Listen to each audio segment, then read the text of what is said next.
How much was the Pokemon Symphony? $200 in full crap? Like $40. That's fine.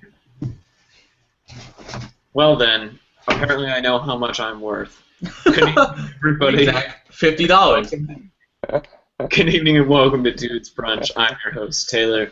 And on the panel with me, as always, we have Sean Evans and Tyler Reed. Let's get started with some introductions. Tyler, over there in Cincinnati, Ohio, what did you have for brunch this morning? I actually had something different other than Chipotle because I didn't work today. So I went to a place called Wheat. It was a few streets down. It's supposed to be like this upscale, like craft barbecue place. So they had some brunch there. So I actually had brunch. Had some French toast monkey bread French toast. So it was like bananas and nuts, and it was kind of French toasty, and you know it tasted all right, but it was a little pricey. Catherine had like an omelet. It was pretty good. Had like some ham in it. Had some sriracha mayo, which is apparently the thing to do now. Put sriracha in everything? Yes. I wish that was cool. Yep. Sean, you can come down anytime you want. Okay.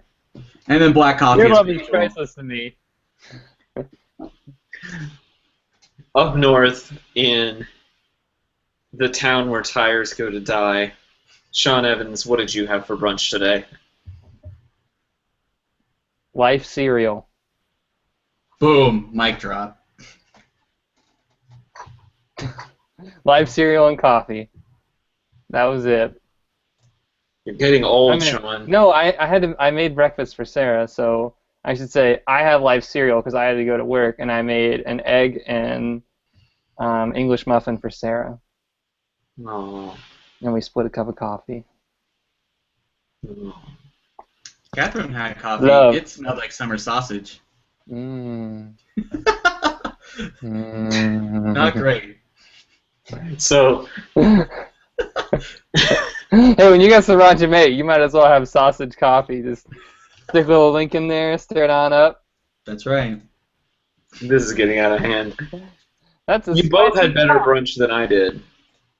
I had 2 pieces of toast and a cup of coffee for brunch, and then I went for a run, and then I drank another cup of coffee. So, I don't know, I didn't really have brunch today. I kind of failed. So you had a run for brunch?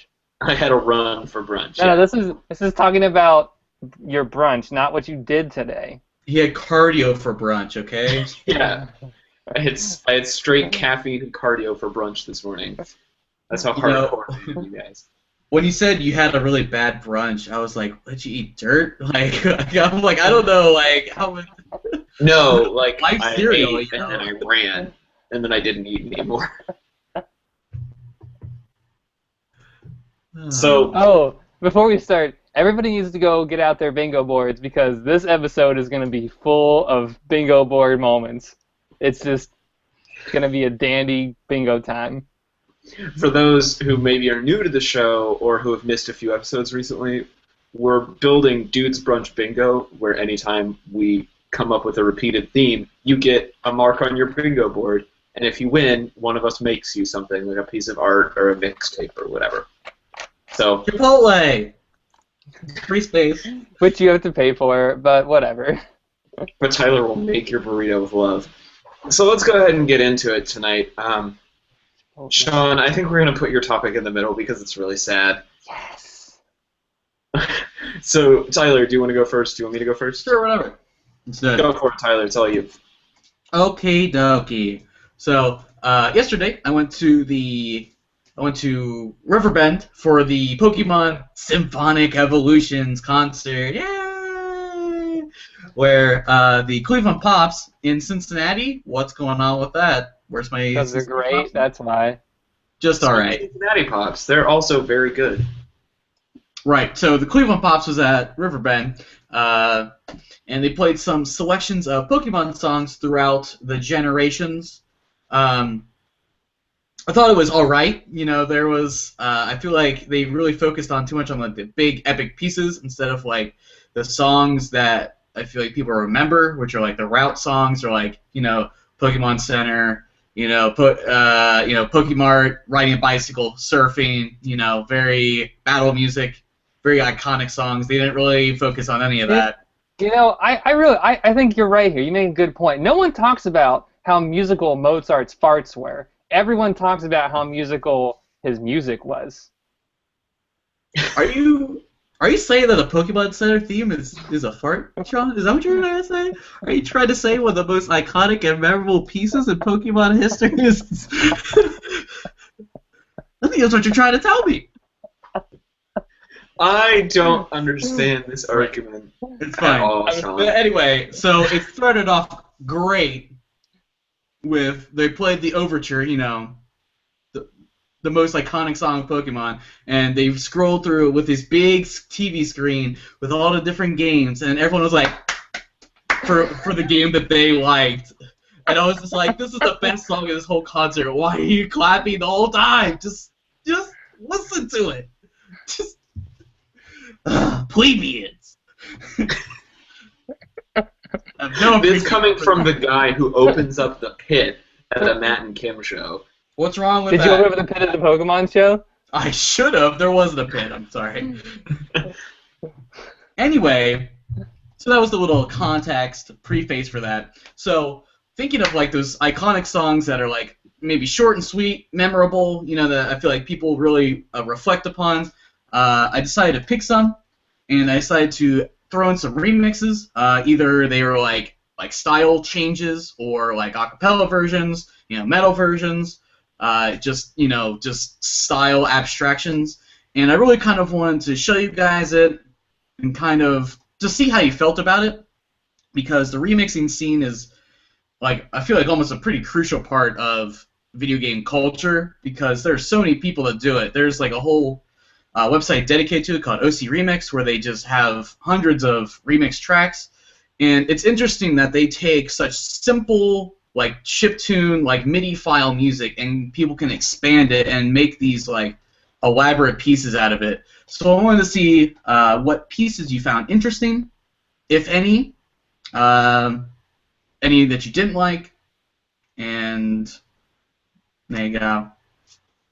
So let me start by saying, viewers, listeners, etc., if there are any pieces of video game music that you remember, tweet them in at us as well. We love to hear those things. Checking the Twitters real quick, Luke says, when are the official Dudes Brunch Bingo games coming out? Hopefully soon, maybe by next episode. Also, Smooth McGroove does great video game acapella remixes. Agreed, I like Smooth McGroove's remixes, for sure. Tyler, to answer your question, from the playlist you sent, I didn't remember a whole lot of those songs because a lot of them were from games I didn't play. Right. And so I like had a hard time really identifying with them because I didn't have that nostalgia value. Uh-huh. But that piece from Sonic 3, I think it was like Marble Zone. Yeah. I spent so much time with Sonic 3 as a kid, and I loved every minute of that. And then the remix came on, and I was really disappointed in it. Yeah? Yeah, it was just like mediocre free synths that you get with your first music editing program. And I was like, come on, you couldn't play this on guitar or something, like make it interesting? It was. I feel like if that would be like me learning to play piano, and then that's the first cover I put up on YouTube level right there. Shots fired. John? I think this bingo square is already on there, but I don't play video games, so that's a new one. We'll add it. Sorry. Yeah, I'm gonna add that to the bingo list right now. Actually. Okay. Okay, but I did like listen to the original ones on the playlist, which is really cool. Right, because I did provide them. So. Right, and that was cool. I like the idea of it because I mean I know this stuff is going on. I just don't really, I can't particularly connect with the Metroid Brinstar theme or anything like that. But I think I was really impressed by all the different it must have took a long time for you to find all this stuff because there was an acapella one, there was a guitar one, there was just a kind of a basic remixed one, there was the synth one which was really cool. I've never heard of the Crystal Snail stage, but that was a really cool remix. I was really excited about that. And to go back to Pokemon, Avenged Sevenfold Wild Pokemon Battle guitar cover was pretty cool. That was awesome. Yeah, that was my favorite cover. Really impressed with that. So, I mean, there was just so much skill in that cover. I realize I'm skipping ahead on one of your questions. No, it's okay. You're fine. But I loved that cover. It wasn't really a remix, but it was like a straight cover. Mm. And he played bass and guitar, and somebody did drums. I'm assuming it was him, but it wasn't on camera. I mean, it was probably a basic drum program, I think is what it was. Yeah, still, you could tell that he put a ton of time into arranging it, and then shooting it, and then mixing it. Very, very cool. Mm-hmm. But just to go, says the bingo board should just be picked full of squares of Sean giggling. Also, music from Zelda was the best. There you go. Yeah, I agree with that. I like that too.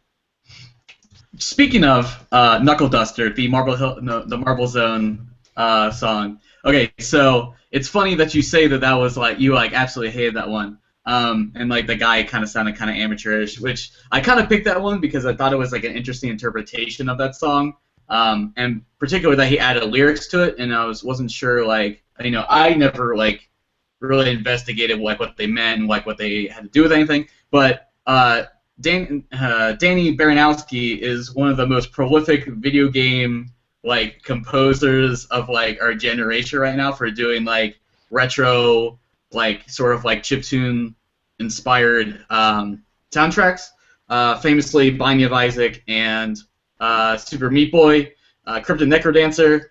So he's done a lot of stuff, but that sounds like it might have been sort of maybe some of his earlier work because the title of the artist is Daniel Baranowski, so he is also known as Danny Baranowski, D Baranowski, he's AKA Pillsbury Doughboy. He's got a lot of names, but so that sort of gave me a taste and a hint that it might have been an earlier work. So I find that it's interesting that someone who's so important in the industry right now was scrub level video game cover.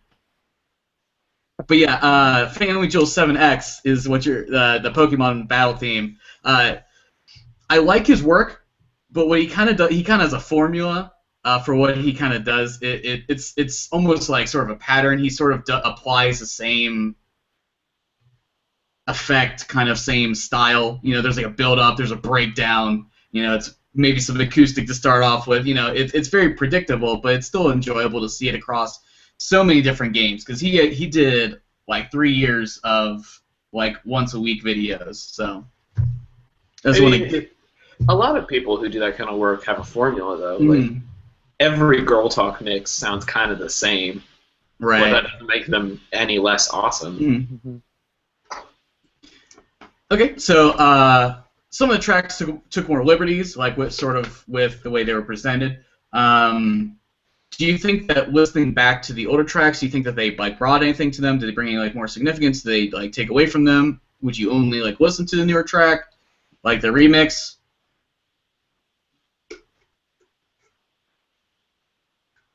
Any in particular?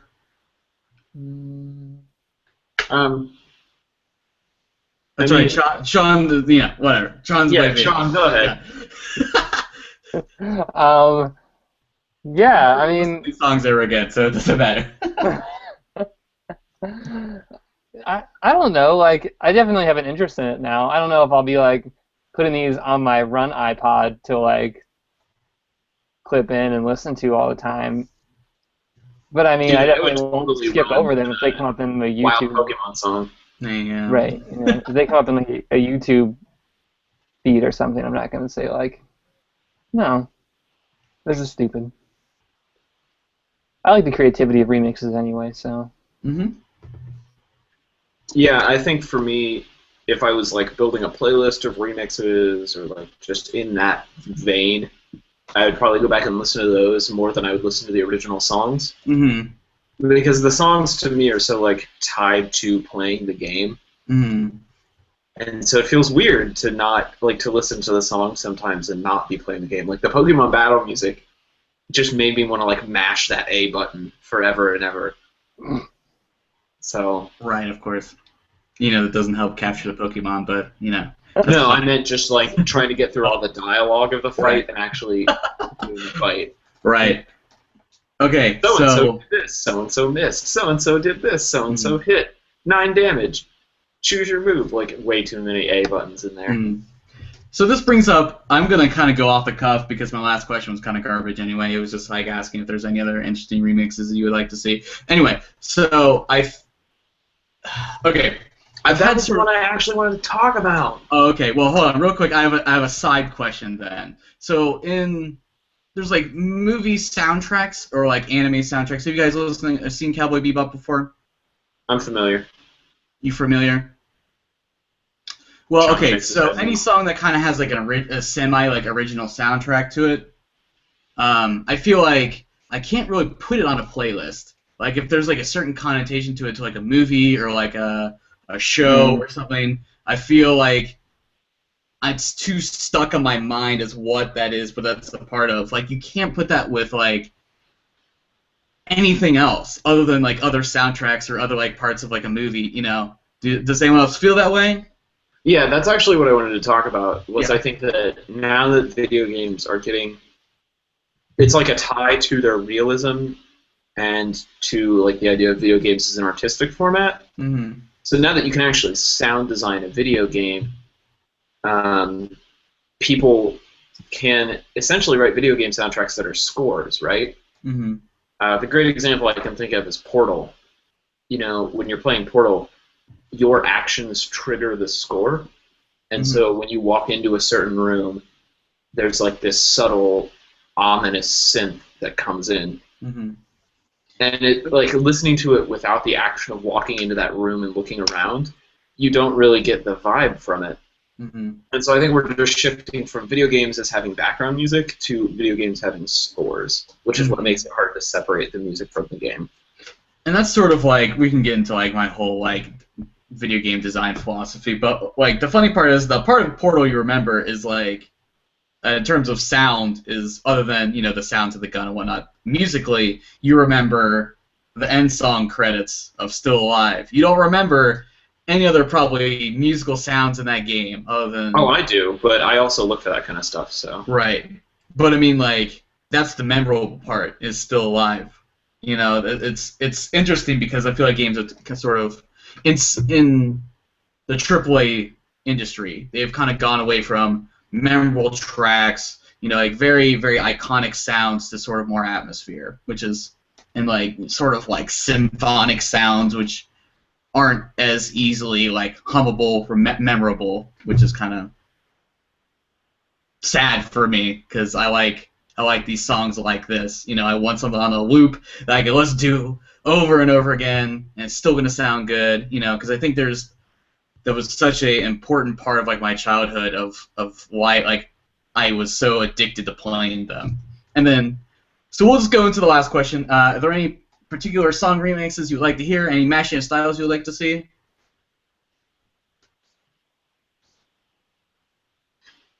Sean, do you have anything?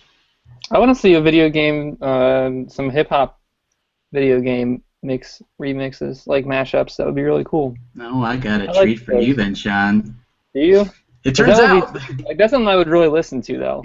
It turns out the competitive Pokemon community also happens to really like rap music, and there are several people that play Pokemon and also make rap songs about it.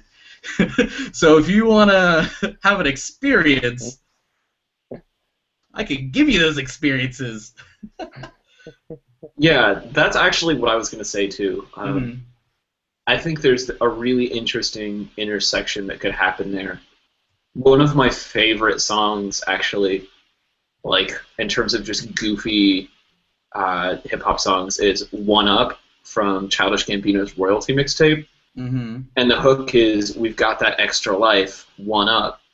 And I really just wanted like the Mario mushroom noise every time they say one up in that song, but I know that they can't for like copyright reasons, and it was a free mixtape and all this stuff. But I'm like, man, there are so many great video game sound effects that could be used as samples. Like, that would just be so much fun. I want that. I want that really bad. Also, Zach has been tweeting in tons of links to different remixes and things. I'm going to post those in the show notes under a heading that just says Zach's links. But they'll be there, Zach, I promise. We still care about you. Tyler's sharing links with Sean in the chat. No. Oh, is he? I don't know. Yeah. Did you have anything else on this topic? Nope. Unless you guys have anything to say. So basically, you want some more urban music. I just think using small clips and video game sounds would be fun, and it makes more sense in rap music than it does in rock. So let me then just add it as a quick quip.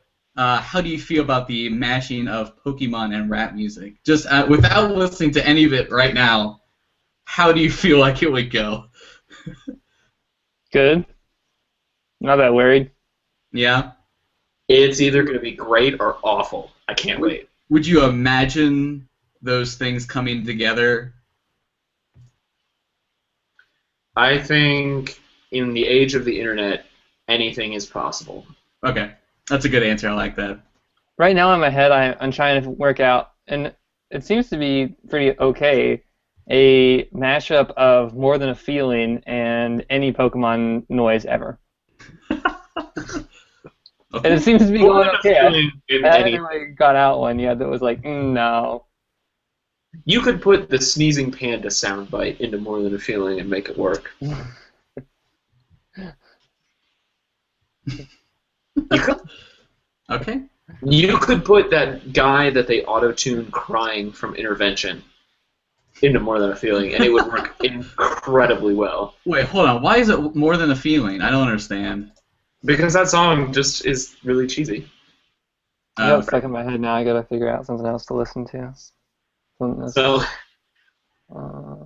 speaking of talking about people crying on television, that was a really forced segue. Yeah, it's all right though. There's no good way to lead into this topic. Sean, please explain to us and to the viewers and listeners what poverty porn is. So this week, I decided to go down another wormhole, rabbit hole route. Oh God, this is like really sexual, and it's not meant to be at all. Audio podcast. Sean is making really bizarre hand gestures. You might want to go back and listen to this section, or watch this section, sorry, on YouTube. So, I was searching the annals of Reddit news the other day. This would be 2 weeks ago the other day. Good. Because this was a very topical topic last week that now got swept under the rug. And people were on there talking about poverty porn.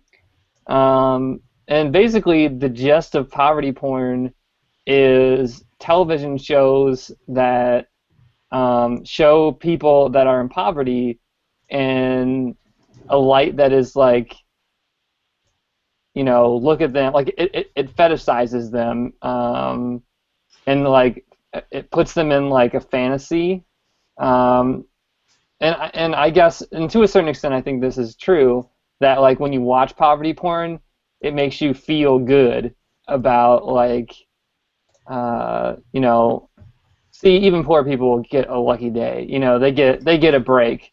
Unless they don't. That movie with what? Is that unless they don't? Yeah, unless they don't, which happens to be probably more often than not. Trading Places. That's kind of what this reminded me of.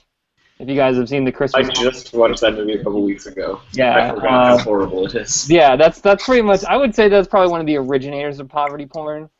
Okay, but to the topic. So I posted a bunch of articles. It was opinion pieces, and then there was a video link about the new show that's out on CBS. It's called The Briefcase, and the gist of the show is that there's two families that are really stereotypical. It seems like the producers actively go out and find these people. So like they find the stereotypical redneck Republican gun toters. They find like the interracial lesbian couple that has kids, and then they give each one of them a briefcase with $100,000, and they say, okay, you have to decide whether you're going to keep the money or you're going to give them the money, and then they go investigate each other's lives, and then they have to confront one another and tell each other how much money they get, how much they would give the other ones.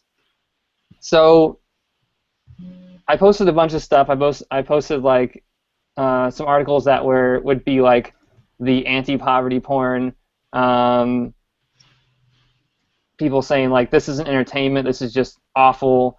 The fact that people are on television and they're there because they're in poverty because they went through like a medical bankruptcy is horrifying, and that we're not learning anything from this show because we're just putting them into false moral conundrums in an effort to make good television.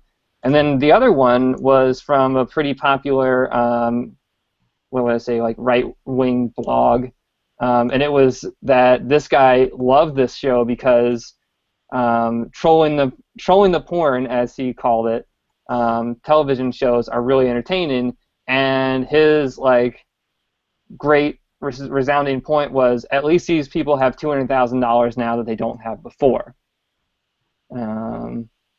So trolling is okay as long as there's a payoff. I don't know. I guess we'll hash that out here. So my first question was, did you find this brand of reality television show, poverty porn, offensive? I read these articles and I had to close my laptop and just go outside for a minute. I can't believe this show got greenlit. I try really hard not to like get wrapped up in the clickbaity, this is going to offend you news. I'll put a link below to a video CGP Grey did about how ideas become memes and memes become more offensive than the original idea just because it makes people click on stuff. That's what this show seems like. It seems like somebody had an idea, and then everybody at the network just kept ratcheting it up and up and up to try and make it the most offensive thing they possibly could. And then somehow it still got on television. I just don't... There's so many great TV shows that people our age and a little bit older are pitching to network executives that aren't getting play for various reasons. But then they do this. I can't understand it. Are you trying to tell me Firefly got canceled for the show? Is that what you're trying to tell me? Welcome to the internet, where all we care about is a show that got canceled 7 years ago. Where did you go, Futurama? Why Yeah. did you again off 2 networks? Because it's bad, Sean. It's just bad. Aww. It wouldn't get canceled if it was good. I know. You don't cancel. You have to trust our corporate overlords, Sean. They know what good television is. I know. So Tyler, did you find this offensive? Did you read the one about the BBC Hunger Games one? Did you read any of that part? I read a little bit. Okay. This one really offended me, and I thought that this would like kind of get you too. The BBC is doing this television show that's airing right now over in the UK. That is. It's not even airing; they're casting it right now. Oh, they're casting it? Okay. It's for recent college graduates that haven't found jobs, and they have to compete in a Hunger Games style challenge. I'm guessing they probably don't kill each other, but they have to compete in like degrading jobs, and then the winner gets a year's worth of minimum wage as prize money. Is that a used napkin and $5? Is that what it is?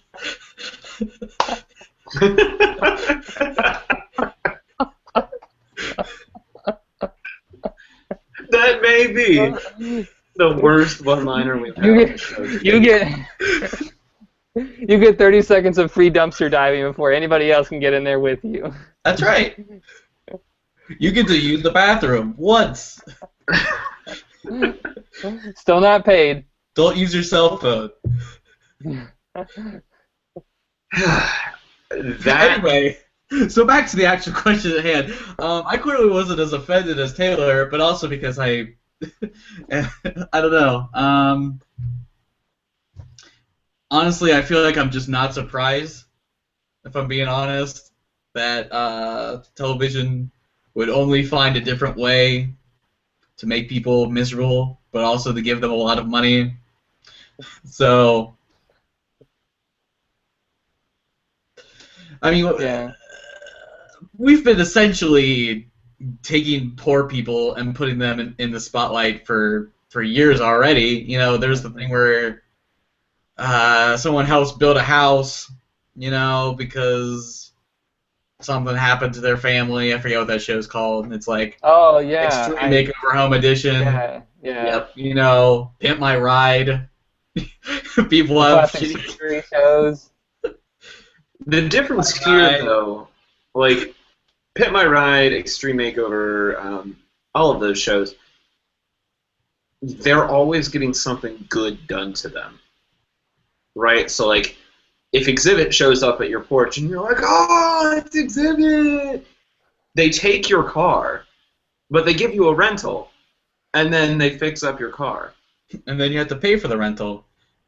They probably pay for the rental. Oh, okay, well, that's good. But if Ty Pennington shows up at your house, they send you to Disney World, and when you come back, you have a new house, right? So, like, these are all a series of good things. The difference with the briefcase is that they make you try to choose between feeding your family and feeding someone else's family. Right. And they make you confront one another about why you didn't feed their family and why you fed your family. And in the end, and the worst part about it is, the way the premise of the show is written, if one family decides to keep the money and the other family decides to give the money, like all of the money, the generous family doesn't get anything.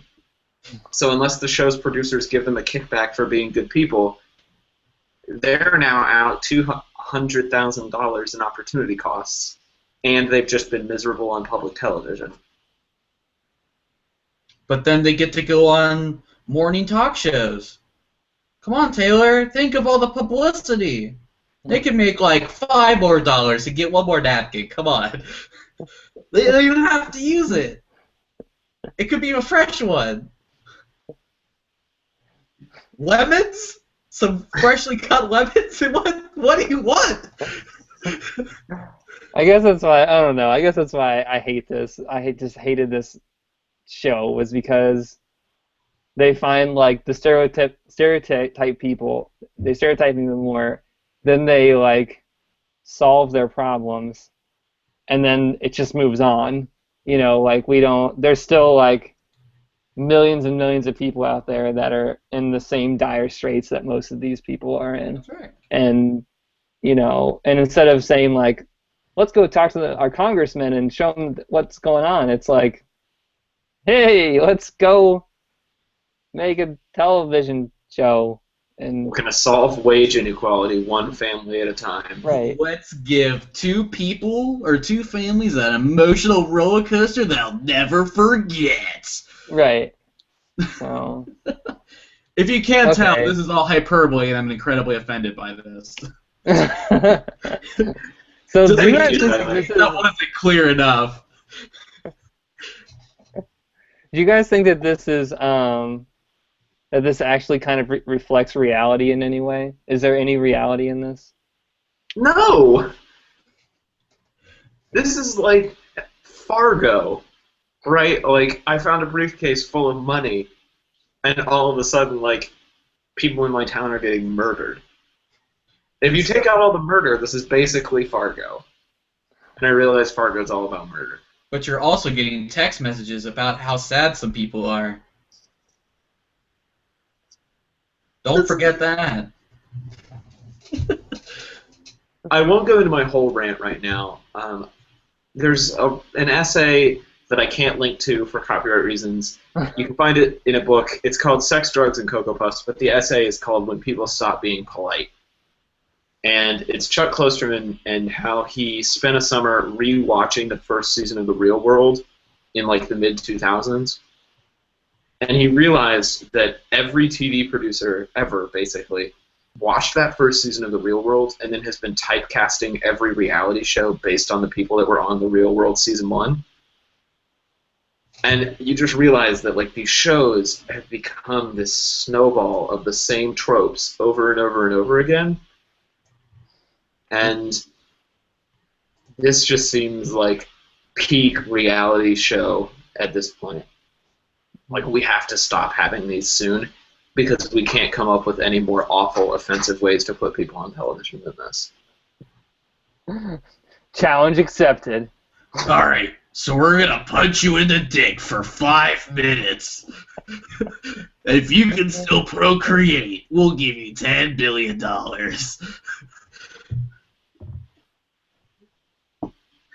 Please. Hire me! Pay me! This is a great idea! I can't decide if that's more of a CBS pitch or an ABC pitch, and that's the worst part. People that pay attention to this show, I can't believe I'm telling you to do this. First of all, tweet us what you think about the briefcase. The trailer will be in the show notes. Second, tweet us the worst possible reality show concept you can think of. We will read all of them. Just all week long. I want horrible reality show concepts that'll make me super mad at work. Let's make this happen, people. I was once a proponent of Bloodsport.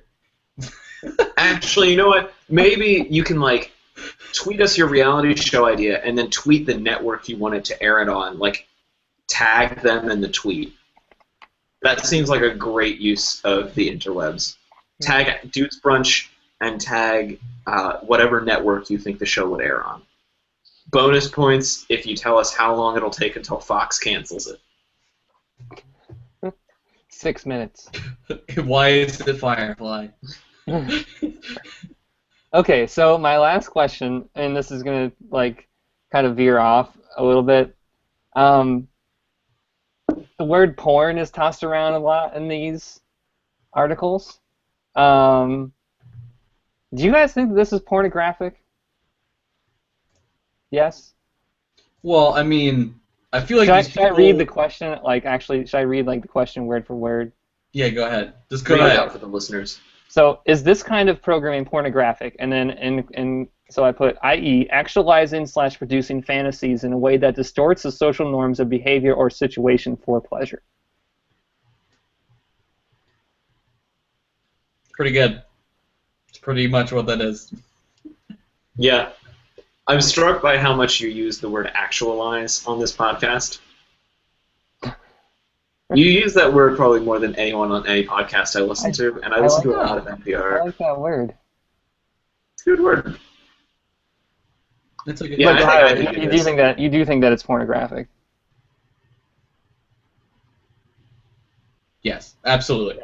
Can you defend that position? Okay, so this is kind of programming, actualizing, producing fantasy. Well, I would say that in every one of these reality shows, it's always like taking people out of like their environment. You know, putting cameras.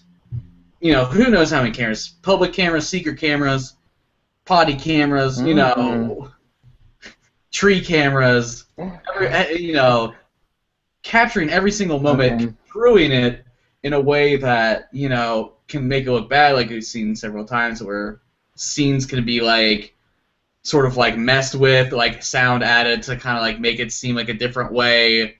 You know, it's like they're really just, there's just so many ways that they can manipulate. There's probably scripts, you know, definitely scripts. There's definitely people throwing stuff like into a situation to make it more difficult or like cause problems, you know. And I mean, that sounds like porn to me. Sounds Right. Were you getting at some like voyeuristic tendencies too of reality shows? Okay, I like that. I never thought about that. By the way.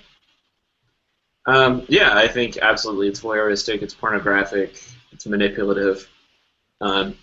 There's an episode of 30 Rock. I will try and put a Netflix link down below where Tracy Jordan's wife gets a reality show, and the whole episode, instead of being an episode of 30 Rock, is an episode of her show.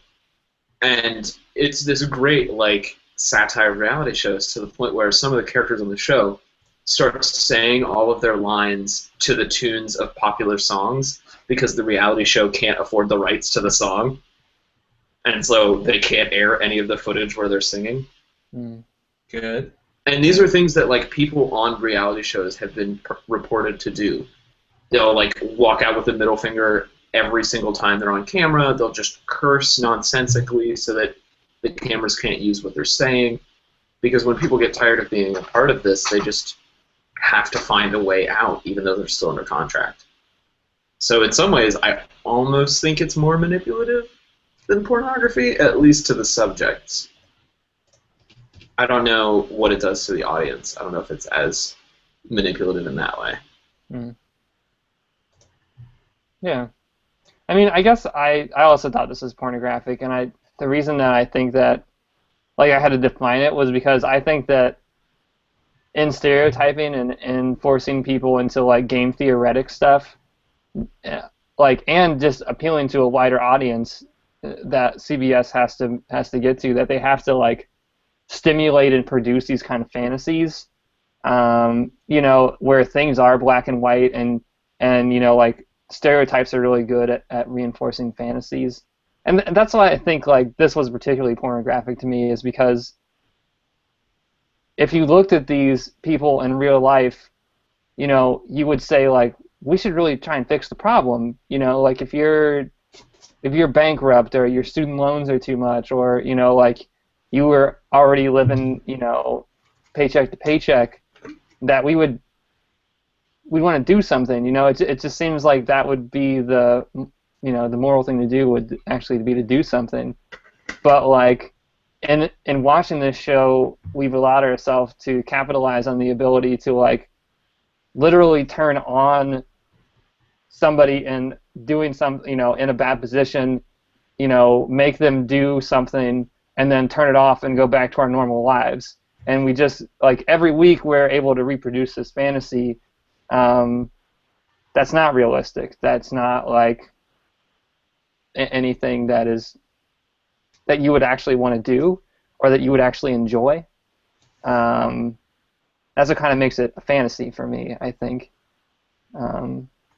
So yeah, because you wouldn't, like, if you were the person with the briefcase, you wouldn't do this to somebody. Right. Like, you would just give them the money.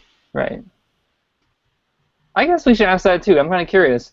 If you guys had the money, would you give it away, or would you, like, I mean, would you give it away, or would you take it?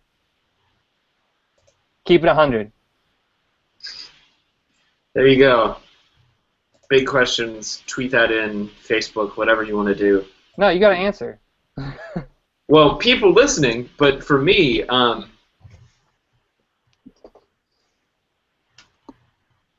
mean, 100.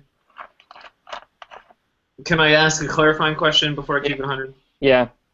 Is it how I am today, or is it assuming that I was in, like, the financial situation that the people on the show are? You today, like, right now. Me today? Mm-hmm. 50, Keep it real. 70,000 to the other family, 30,000 so that I could be debt free. Okay. Okay, Tyler. What are you doing? I have like $30,000 in debt. That's what I'm gonna do. What are you doing, Tyler? Be honest.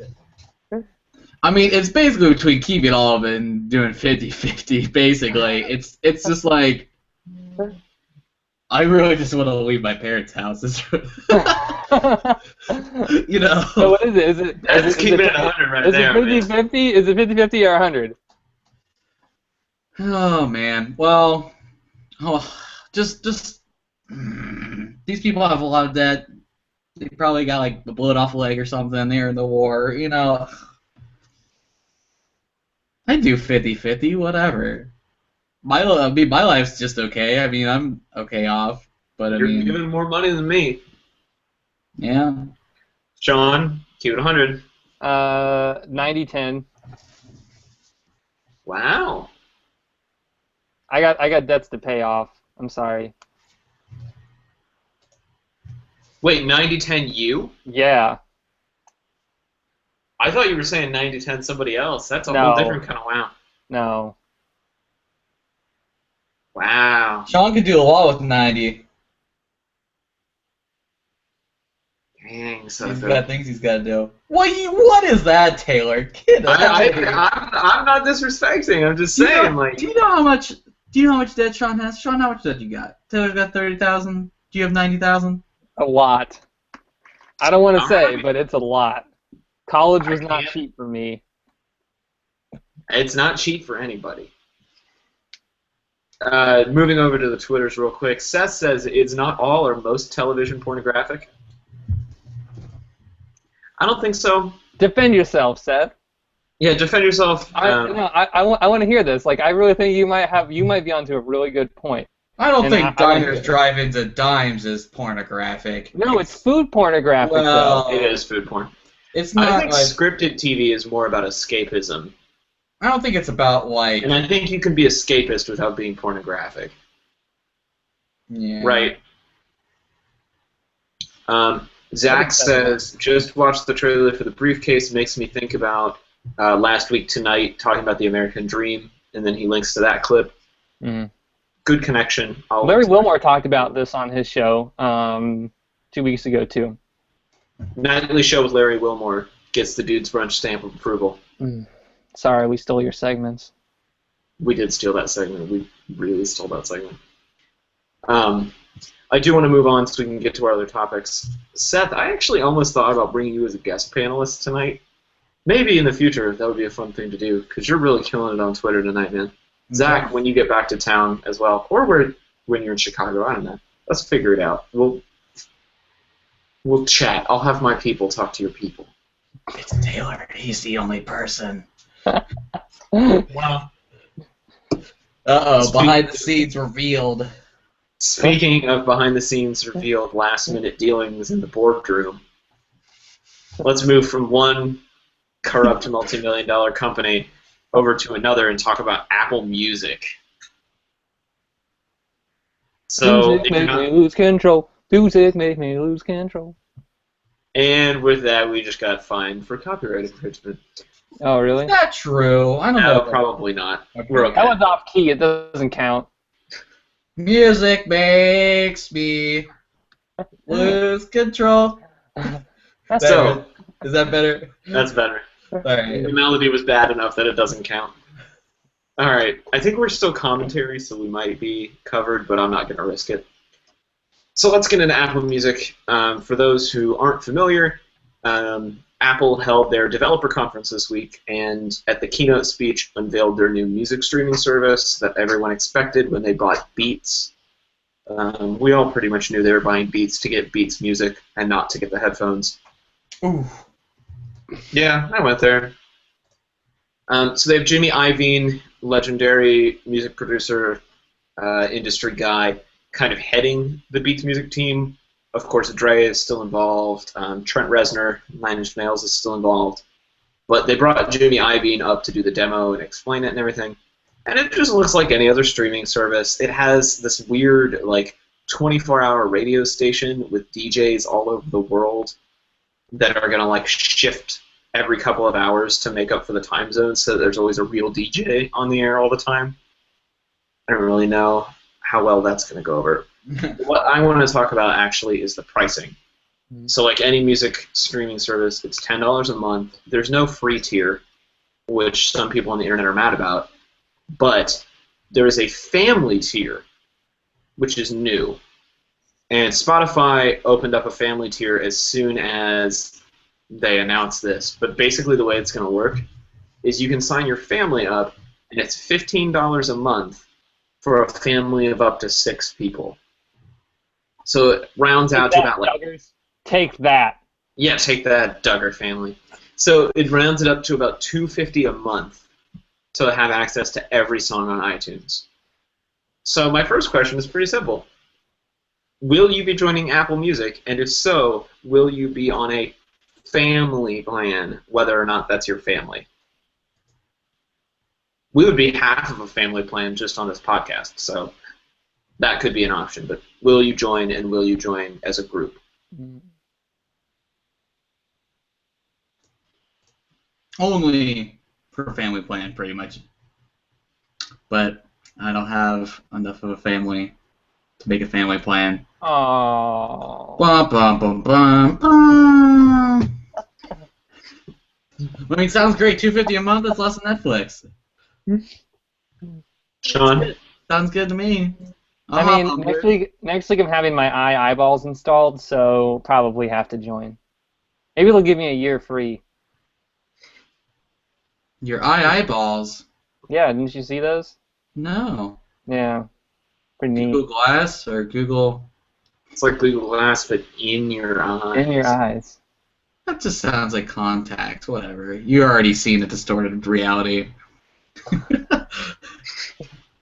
That's fun. Yeah.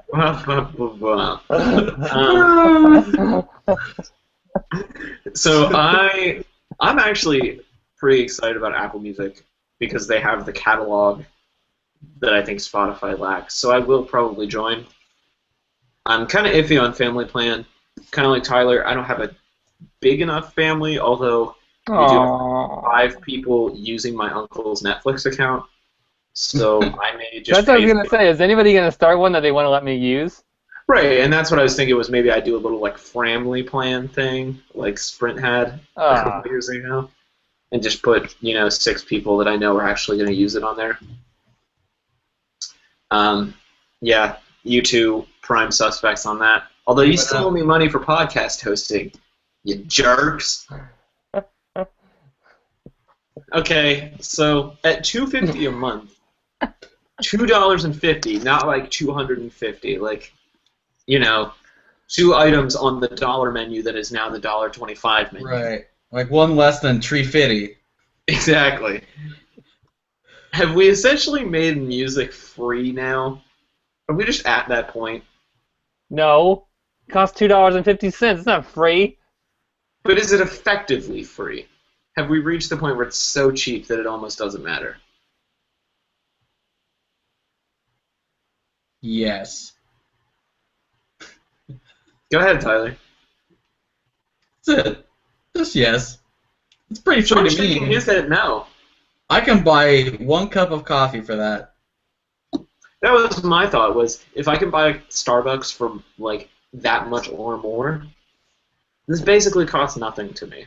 I like how Starbucks is a unit of measurement. It's good. I like it. Sean is just like looking really inquisitive. I am not about to let $2.50 become the new 99 cents. That is not happening with me.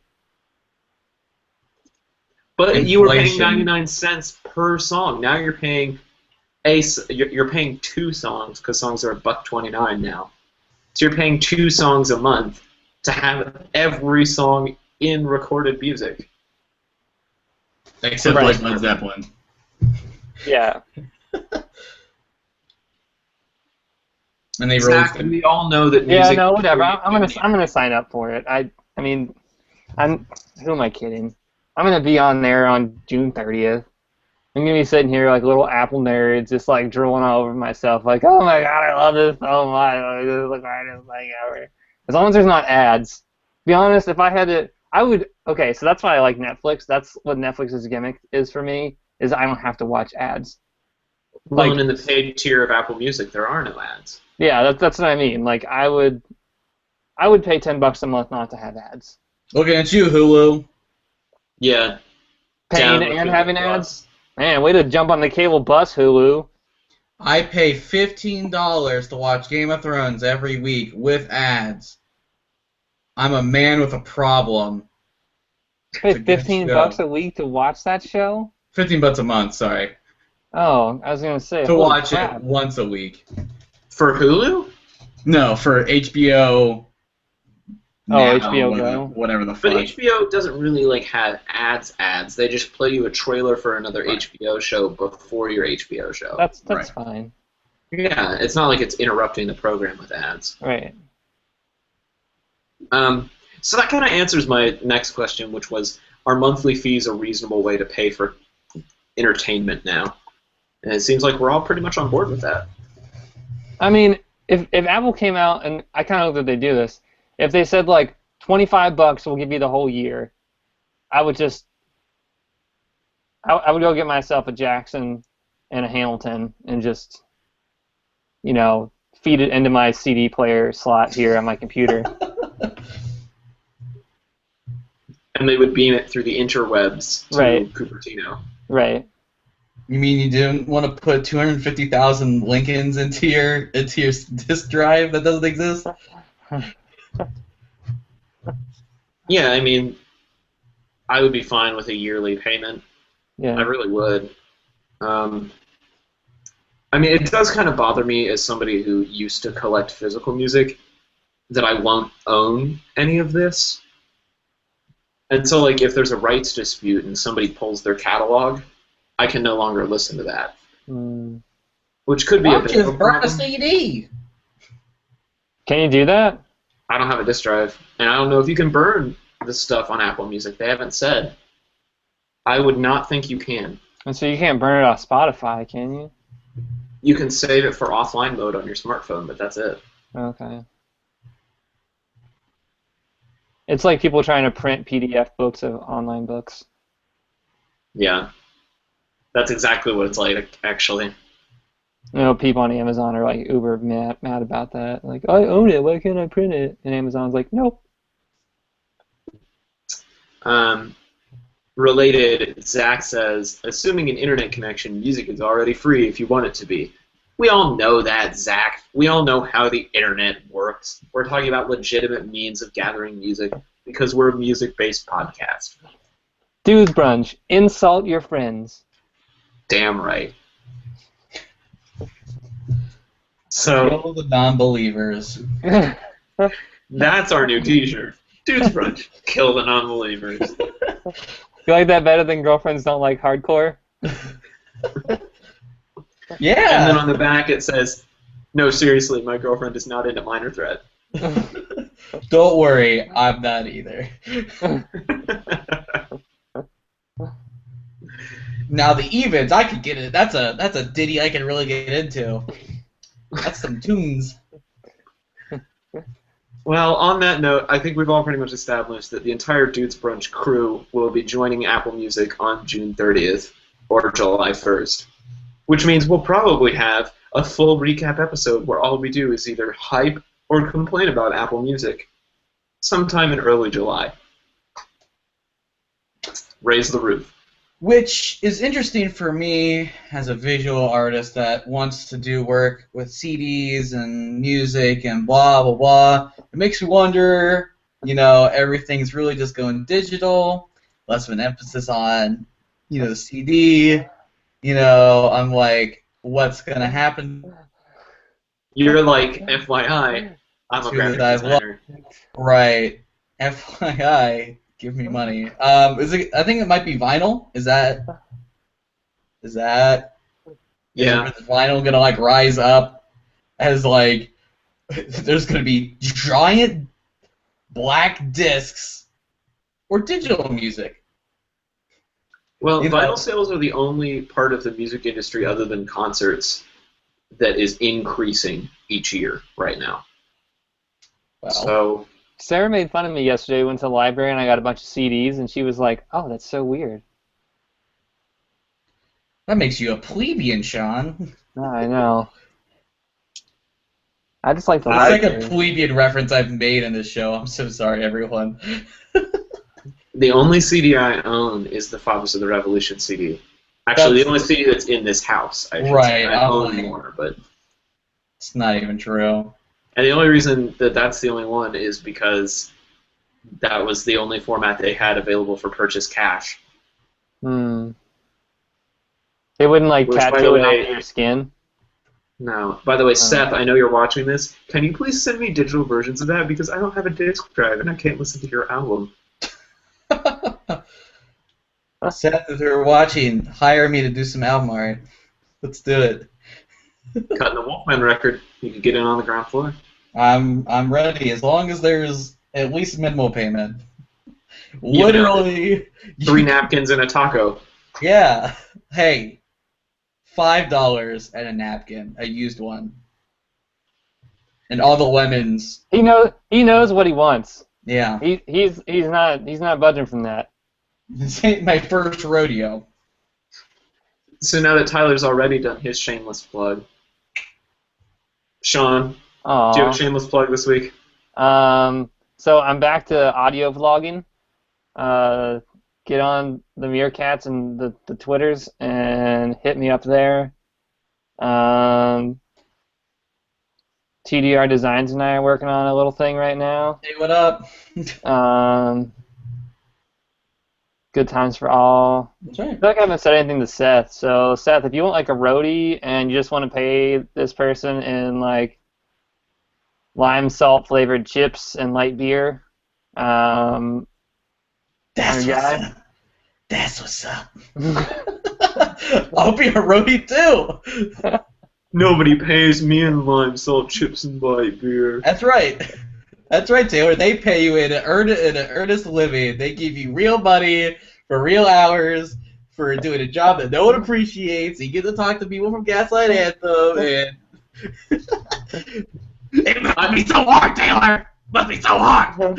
I was making fun of the Trident commercial, but I'm really glad that this is Tear Down Taylor Hour. You can find me around the internet. Or crying in his backyard in the dark. I have a real job. It's okay, Dan. I hate you all. You can participate in my mid-20s party by following me on Twitter at TC Olmstead. It's over there in the corner of the screen, over there. And you can follow the show at Dudes Brunch on Twitter. You can like us on Facebook, facebook.com/dudesbrunch. And most importantly, you can subscribe to us on YouTube. We have a new URL, youtube.com/dudesbrunchpodcast. What? That's right. Didn't even have to get 500 subscribers. Suck it, YouTube. Yeah, that's right. Just kidding, I love you. Thank you for letting us put our hosting the show. Seth says, so you're all my roadies now. Yes, Seth, we all belong to you. Every one of us. The Seth Alexander Caravan. So, that's a great band. I like it. Let's do it. Thanks all for chilling and hanging out with us. We'll be back on Sunday next week. We had to reschedule this week for Saturday. And bye-bye. Smooches. Bye.